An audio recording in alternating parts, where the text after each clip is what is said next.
Gênesis 45, versos de 1 a 15. Gênesis 45, de 1 a 15. E também quero ler Isaías 64, versículo 4.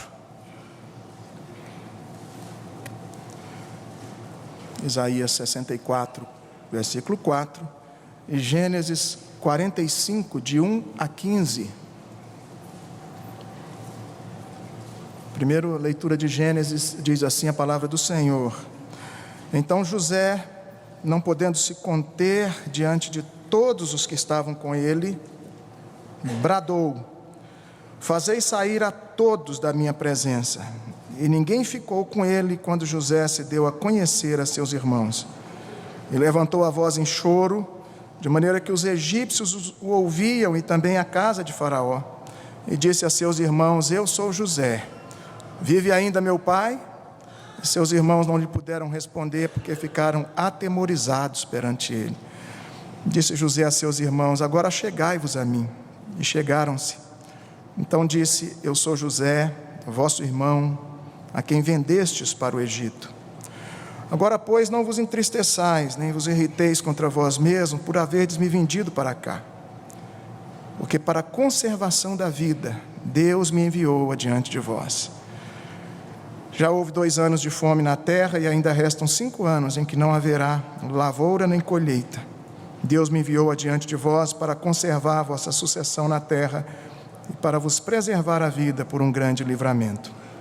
Assim, não fostes vós que me enviastes para cá, e sim Deus, que me pôs por pai de Faraó e senhor de toda a sua casa, e como governador em toda a terra do Egito.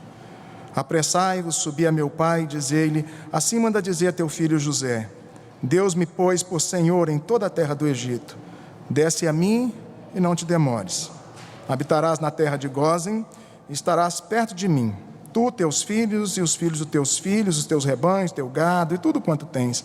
Aí te sustentarei, porque ainda haverá 5 anos de fome, para que não te empobreças, tu e tua casa e tudo que tens.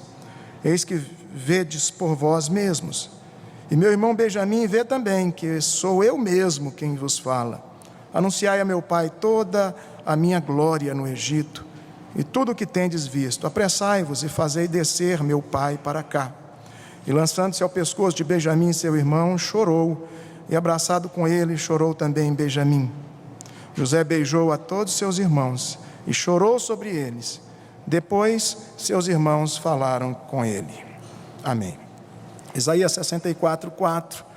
Porque desde a antiguidade não se ouviu, nem com os ouvidos se percebeu, nem com os olhos se viu, Deus além de ti, que trabalha para aquele que nele espera. Amém. Vamos orar mais uma vez?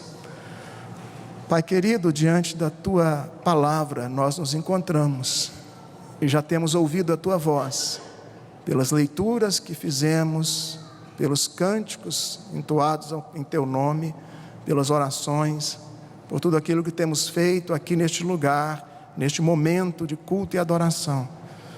Mas, ó Deus, nós queremos ouvir a tua voz agora pela tua palavra, e que a tua palavra fale ao nosso coração, que a tua palavra nos console, nos estimule, nos ensine, que a tua palavra, ó Deus, nos faça de fato entender um pouco mais sobre o Senhor e nos submetermos a ti a cada dia em adoração ao Senhor.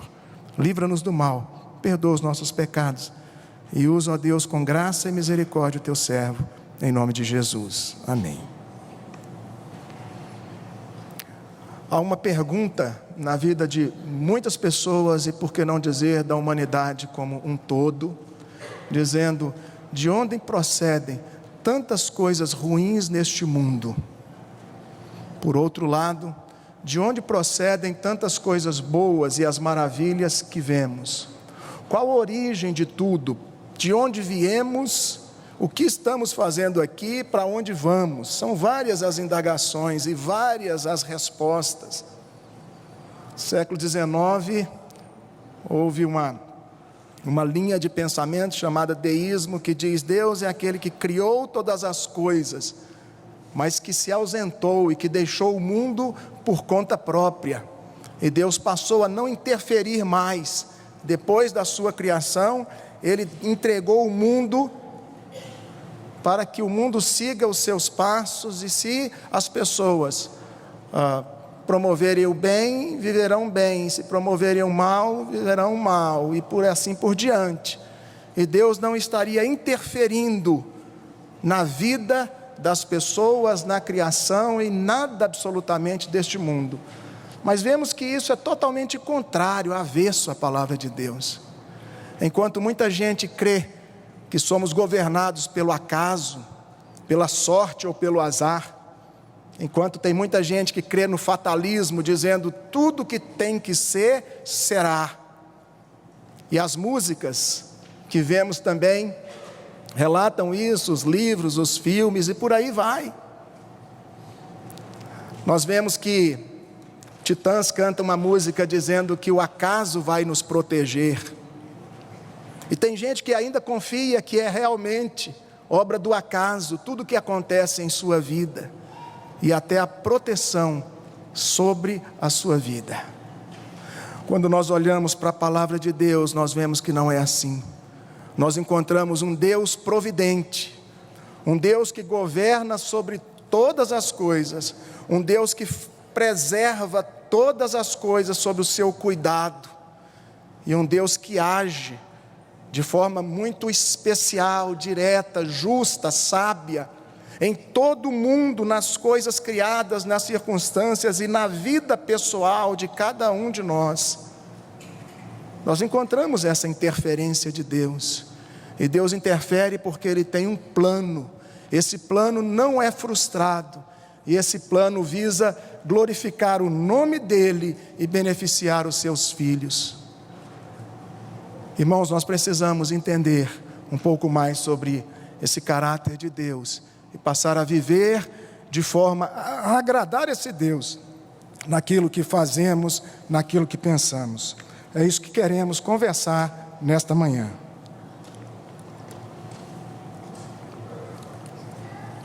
Quero tratar sobre o tema o Deus que trabalha por nós. Isaías 64:4 diz que Deus é aquele que trabalha para aquele que nele espera. Irmão, me perdoem que eu estou um pouco rouco hoje. Eu estive falando no acampamento. Eu sei que é tremendamente desconfortante escutar alguém que fique tossindo, mas a gente não tem outro plano, tá bom? Espero que os irmãos tenham um pouquinho de paciência e nós vamos chegando lá.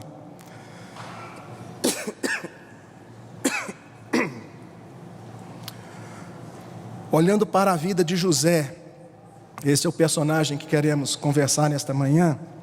Nós vemos a providência de Deus na vida deste moço. A história de José começa a ser relatada aqui no capítulo 37 de Gênesis, e vai até o final do livro de Gênesis, mostrando que José vem de uma família que honra o Senhor, que serve a Deus, mas ele começa a ter problemas dentro da sua casa, com ciúme dos seus irmãos, e Deus começa cuidando de José, desde a sua infância, em todo o tempo, e ele, aos 17 anos, sendo perseguido pelos irmãos, ele é vendido para o Egito, traído pelos seus próprios irmãos, e diz a palavra de Deus, que ali no Egito, José passa por dificuldades, as mais diversas. Os seus irmãos voltam para casa, mentem para o pai, dizendo que um animal havia dilacerado José, mas na verdade, eles haviam cometido a maldade, a crueldade, a traição de venderem José para os mercadores do Egito, acreditando que, quem sabe, nunca mais veriam José. E eu fico imaginando José que não teve nem tempo de se despedir, não é? Indo embora, olhando para a poeira dos carros que o levavam como escravo, como diz o ditado popular, sem eira nem beira, sem norte, sem saber o que encontraria pela frente. José é conduzido pelo Senhor, e Deus nunca se apartou de José. Os irmãos voltam para casa e essa mentira de que José tinha sido dilacerado por animais perdura durante 20 anos. O pai é enganado pelos 11 filhos e José passa algumas dificuldades lá no Egito, mas também algumas facilidades. José chega a ir à prisão injustamente, acusado pela esposa do seu patrão, de que a estava seduzindo, quando era o contrário. Eu não quero entrar no mérito da questão, e não quero dizer para vocês que José era santo, perfeito, bonzinho, e que ele nunca teve culpa em nada que ele passou. Mas eu quero dizer que Deus tratou com José, e na prisão também Deus esteve com José e o abençoou, e diz a palavra de Deus que Deus fez com que José prosperasse na terra do Egito. E um dia José sai da prisão e ele passa a ser o vice-governador de toda a terra do Egito. Ele era o segundo homem que mandava em toda aquela nação. E como se não bastasse, houve um tempo de muita seca. 7 anos de seca no mundo inteiro, e aquela região estava tremendamente assolada. E diz a palavra de Deus que do Egito saía sustento para as demais nações. Os irmãos de José vão ao Egito comprar alimento. 2 anos de seca já haviam se passado, e agora José reconhece os seus irmãos.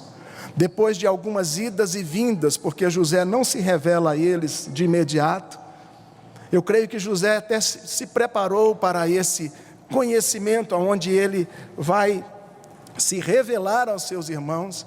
E aí é onde a gente entra nesse capítulo 45, quando ele se dá a conhecer, e ele não suporta mais olhar para os seus irmãos e não se revelar a eles. Eu penso que foi um momento de muita comoção, de muita emoção para José, mas um momento tremendamente importante. E diz aí o versículo 1, acompanhe comigo por favor, de que ele ordena que todos saiam. José não quer humilhar os seus irmãos, José não quer se engrandecer com esse momento. É aquele momento que a gente costuma dizer que está com a faca e o queijo na mão. José agora, ele é nada menos que o vice-governador de todo o Egito. Os seus irmãos estão ali para comprar alimentos. Seus irmãos nem o reconheceram até então, e ele poderia fazer uma série de atrocidades com seus irmãos, mas não foi assim que ele quis fazer.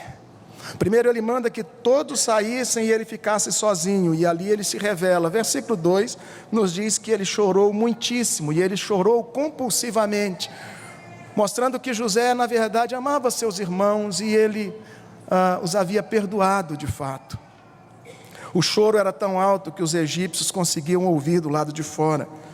Seus irmãos, eles ficaram pasmos. Versículo 3, olhem aí comigo por favor. Diz a palavra de Deus que os irmãos nem podiam responder a José, não conseguiam responder a ele, ficaram sem voz.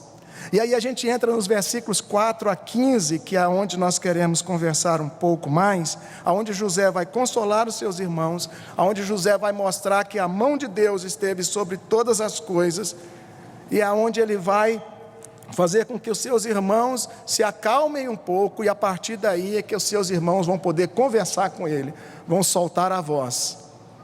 Versículo 4 a 15.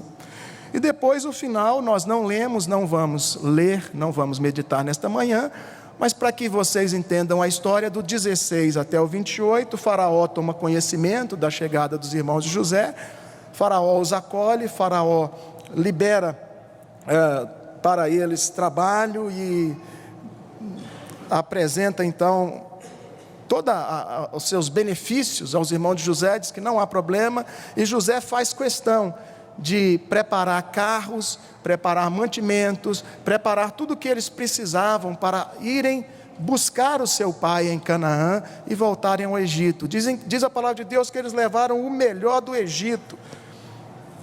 E a palavra que José diz a seus irmãos é que buscassem o pai e contassem para o pai o que Deus havia feito com ele. José apresenta a sua glória como a sua glória no momento, o seu status, a sua vida, as possibilidades que o pai e os seus filhos agora, os seus irmãos, teriam na terra do Egito de preservar as gerações. E José, ele não manda o recado para o pai dizendo: contem que eu sofri muito, contem que eu sou um coitadinho, contem para o meu pai o que vocês fizeram comigo. Não precisava dizer, porque eles iam ter que dizer que traíram, eles iam ter que dizer que José, mas José ele não faz questão disso. Mas José ele faz questão de apresentar aqui a pessoa de Deus, dizendo: olha, eu só estou aqui porque Deus providenciou isso. Enquanto muitas pessoas estão atribuindo as suas vitórias a si mesmas, ao acaso, à sorte, o servo de Deus deve atribuir todas as coisas, vitórias e sofrimentos, ao governo absoluto e à providência de Deus sobre as suas vidas. Nós precisamos entender que Deus preserva todas as coisas.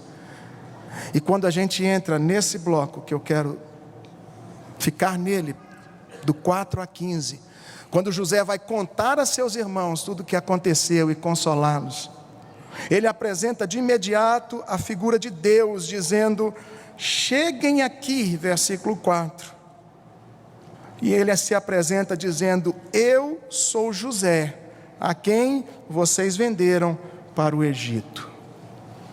A primeira coisa que José faz é lembrar que o ato que eles fizeram foi errado, que verdadeiramente eles fizeram o mal. Ele novamente se apresenta, porque ele já tinha dito que ele era José, mas agora ele se apresenta mais uma vez, ele relembra que ele foi vendido como escravo, mas ele não fica martelando no pecado dos seus irmãos. Ele mostra o outro lado, que é exatamente o versículo 5. Quando ele começa a consolar os seus irmãos e dizem: não fiquem tristes, não vos entristeçais e nem vos irriteis contra vós mesmos. Vocês não precisam acumular sobre vocês depressão, tristeza, culpa. Vocês não precisam ficar se auto-aborrecendo, rejeitando-se a si mesmos. Existe culpa sim pelo pecado, pela coisa errada que vocês fizeram, mas existe a mão de Deus em todas as coisas. Irmãos, que coisa maravilhosa é entender a vida dessa forma. José diz que houve mal, que houve crueldade da parte dos irmãos, mas que acima daquilo que eles estavam fazendo estava a mão de Deus, acima de todo engano e mentira. E aí nós vamos olha comigo o versículo 5. José está dizendo: foi Deus que me enviou para cá, foi Deus que preparou para que eu estivesse aqui antes de vocês. Deus se adiantou, Deus me enviou adiante. Isso ele diz no versículo 5, final, ele diz no início do versículo 7 e início do versículo 8. Ele entende que Deus preparou aquele momento, que Deus sabia que haveria fome na terra, que Deus sabia que um dia eles iam se reencontrar, que Deus havia planejado, que havia um plano no sofrimento de José, um plano onde Deus abençoaria a sua descendência através de todas estas coisas ruins que lhe aconteceram.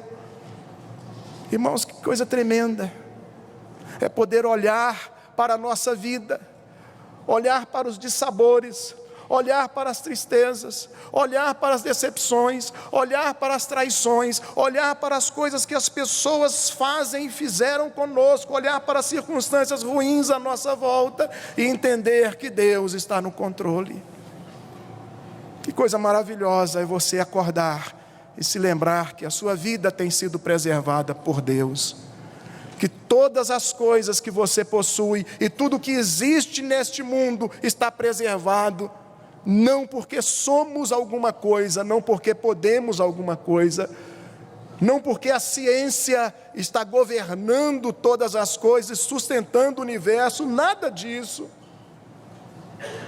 Não porque as grandes nações ainda não ainda continuam mantendo uma ponta de política da boa vizinhança para não explodirem o mundo de uma vez para sempre, por todas, como se o poder deste mundo estivesse na mão de alguns governantes ou de algumas nações. Mas, irmãos, olhando para o mundo, entendendo, Deus é aquele que preserva todas as coisas. No Salmo 104, que nós lemos na liturgia, versículo 27 a 29, diz que todos esperam do Senhor. Se o Senhor dá a comer, eles se fartam, mas se Deus oculta o rosto, eles se perturbam. Se Deus corta a respiração, eles morrem e voltam a pó, mostrando que Deus é quem está cuidando. É Deus quem preserva todas as coisas. Se José está vivo, é preservação de Deus. Se os seus irmãos passaram por 2 anos de fome e estão ali agora, foi sustento, misericórdia, cuidado de Deus. Olhamos para os evangelhos. Jesus no Sermão do Monte, Mateus capítulo 6, versículo 26, ele diz: observem as aves do céu, elas não semeiam, elas não colhem, mas sabe quem é que sustenta? Vosso Pai Celeste a sustenta. Deus cuida dos passarinhos, Deus cuida do pardalzinho que você encontrou hoje saltitando ali no meio-fio. Deus está cuidando de cada detalhe, do peixe que agora está nascendo, dos inúmeros peixinhos nos oceanos. Deus cuida de tudo que existe. Deus preserva por causa da força do seu poder, da sua misericórdia e do seu plano magnífico. Olhamos para Mateus 10, 29 e 30, continuamos a ver a palavra dizendo: não se vendem 2 pardais por um aze, e nenhum deles cairá em terra sem o consentimento do vosso Pai. Nem um pardalzinho, nem uma folha seca cai de uma árvore sem a preservação, o cuidado, o decreto, a mão de Deus, a ação de Deus ali. Parece loucura, eu sei que é. Mas um dia eu me encontrava num bosque, eu estava num lugar que eu nem me lembro agora exatamente aonde, mas me lembro do fato. E às vezes é bom até a gente falar sozinho, né? Distrai. Não chega a ser loucura. E atrás de mim eu escutei uma folha seca bater ao chão. E quando ela virou, eu apontei para ela e disse: só caiu porque Deus mandou. Eu sei que é bobagem, mas eu tinha plena convicção de que cada detalhe, você olha para o fruto e diz: ele já está muito maduro, ele vai cair, e ele não cai. E você está esperando, mas ele não vai cair enquanto Deus não mandar cair, enquanto Deus não agir sobre ele. E aí, o versículo seguinte do capítulo 10 de Mateus, versículo 30, diz: até os cabelos da vossa cabeça estão contados. Você sabe que Deus conhece cada detalhe da sua vida. Salmo 139 diz que os nossos pensamentos Ele conhece, e que a palavra, antes de chegar à nossa boca, já é conhecida pelo Senhor. Irmãos, Deus preserva todas as coisas. Deus é aquele que na sua providência, Ele governa sobre tudo o que existe.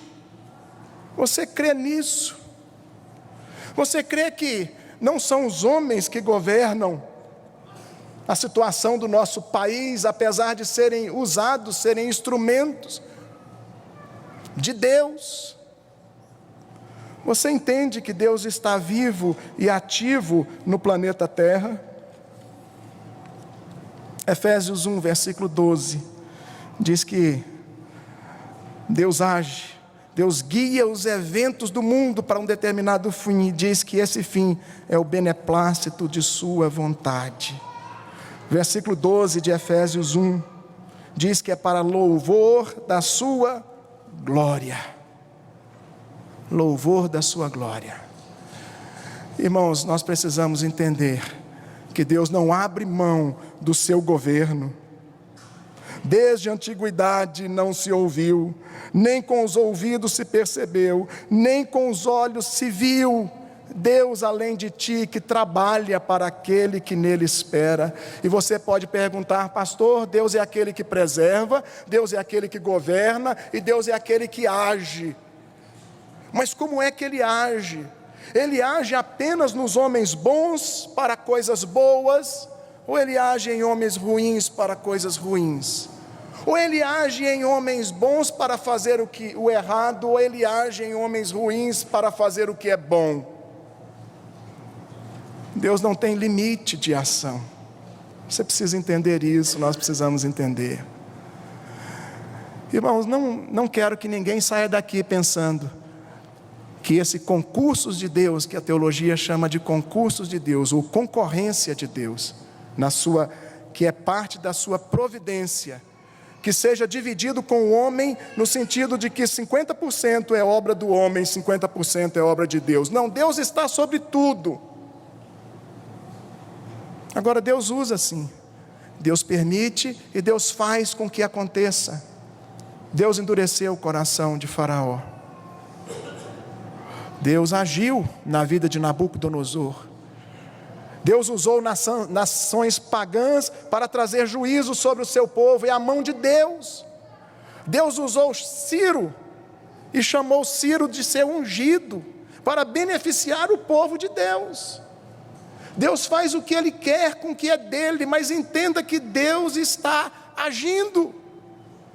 Deus não está de braços cruzados, Deus não está de ouvidos tapados e nem de vendas nos olhos para que não possa ver, agir e tratar daquilo que Ele mesmo criou para a sua glória. Quando você entende isso, você vai cair em duas situações. Ou você vai ser consolado, ou você vai ficar desesperado. Se você sabe que Deus te responsabiliza por tudo que você faz, é hora de cuidar da sua vida, é hora de cuidar da minha vida. Se você entende que Deus é aquele que age sobre todas as coisas, que governa o mundo e faz com que tudo alcance o seu propósito, e o propósito dele para a vida do seu povo é aplicar a sua vontade, que é boa, perfeita e agradável, fazer com que todas as coisas cooperem no conjunto para o bem, não para o mal. E se você entende isso, você vai sair hoje daqui consolado no seu coração, de que Deus cuida de você, de que Deus age nos mínimos detalhes da sua vida, de que Deus está trazendo a revelação da sua história que já está escrita. Mesmo que você não entenda, como aquela ilustração do bordado, a criança sentada ao chão e a vovó fazendo tricô, e debaixo a avó fazendo tricô no sofá, e a criança sentada ao chão, olhando para aquele pano enorme, todo aquele bordado, e ele não está entendendo, e olhando de baixo para cima, ele diz: vovó, que coisa horrível, não dá para entender nada, é uma miscelânea de cores, há muito trabalho da senhora, mas não estou vendo nada que se aproveite. Posso ser sincero? E criança é, né? E a avó diz: pule aqui para o sofá, vem aqui, dê uma olhada aqui de cima. E o garoto, quando olha, ele vê que paisagem maravilhosa, que encantamento, que flores maravilhosas a sua avó estava fazendo.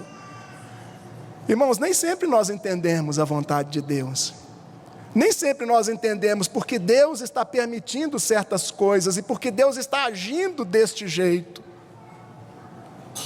Mas isso não quer dizer que Deus não está no controle de todas as coisas, governando tudo. Não quer dizer que Deus não está preservando tudo para a glória dele. E não quer dizer que Deus não está agindo em cada momento, em cada situação. Vamos concluir o nosso texto.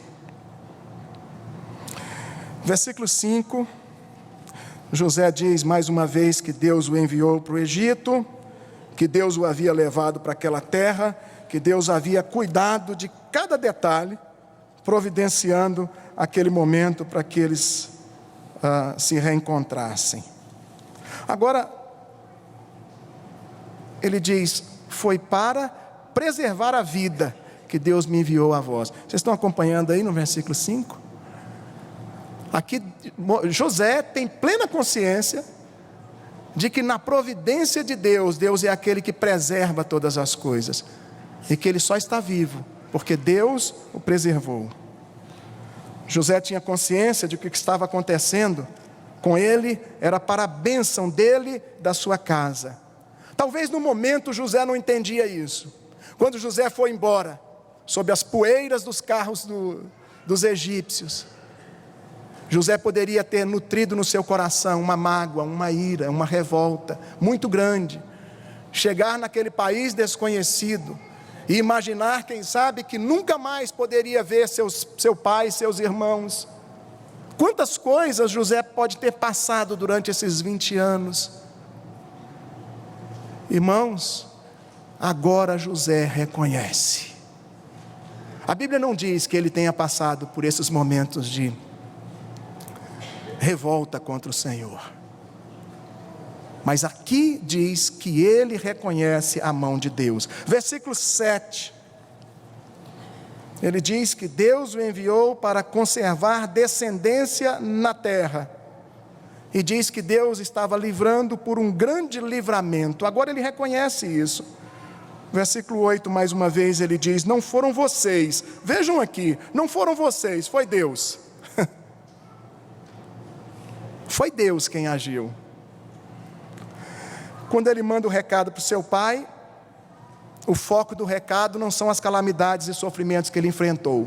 Ele não está contando para os seus irmãos que ele foi preso injustamente, ele não entra nesses detalhes, e se entrou, o texto sagrado não nos coloca. Ele não está querendo se fazer de vítima. O recado que ele quer mandar para o seu pai é de que a glória de Deus foi aplicada sobre a vida dele com um propósito específico. O foco dele não são as calamidades, os sofrimentos, mas os atos maravilhosos de Deus. Irmãos, faz toda a diferença. Eu não estou dizendo para você que você não deve pedir orações pelo WhatsApp, Facebook, onde você quiser. Eu não estou dizendo que você não possa contar os seus sofrimentos, mas eu estou dizendo que você precisa, e eu preciso, contar as bênçãos. Eu e você precisamos ver a mão de Deus em cada detalhe, em cada sofrimento, em cada perda. Precisamos reputar a Deus toda a honra e glória, seja pelos momentos ruins, seja pelos momentos bons de nossa vida. Versículo 9, José diz que Deus tem colocado a ele sobre Senhor da terra do Egito. Versículo 10, ele diz: habitarás na terra, você estarás perto de mim. Ele traz alento, traz esperança para o seu pai. E ele diz: vocês aqui serão sustentados. Versículo 11, ainda haverá 5 anos de fome. Versículo 13, José diz: façam saber isso a meu pai, contem para ele a glória do Egito. José está preocupado em dizer a maravilha de Deus, e não em culpar Deus, em não se fazer coitadinho. Mas José diz: alentem meu pai, tragam esperança ao coração dele, insistam com ele para que ele venha, dizendo que Deus providenciou todas as coisas, Deus me trouxe para cá, Deus me cumulou de poderes, de possibilidades, e Deus é aquele que vai continuar cuidando da nossa geração, porque Ele está providenciando aqui para nós um refúgio. Ele traz esperança e consolo ao seu pai. E diz que, finalmente, versículo 14, ele abraça Benjamim ao pescoço, seu irmão, por parte de pai e por parte de mãe. É um abraço caloroso. Ele beija o seu irmão e logo em seguida beija todos os outros. E aí então é que os seus irmãos vão falar com ele. Que dificuldade para o irmão falar com José, né? Eu e você teríamos a mesma dificuldade, não tenho dúvida disso. Quais são as aplicações que podemos fazer nesse momento? O que isso serve para mim e para você nesse momento? Em primeiro lugar, reconheça Deus em todo o tempo. O salmista, no Salmo 46, verso 10, diz: aquietai-vos e sabei que eu sou Deus. Saiba que o Senhor é Deus. Salmo 100, Ele nos fez, Ele fez o seu povo, obra do seu poder. Reconheça que Deus é aquele que governa, que age e que preserva.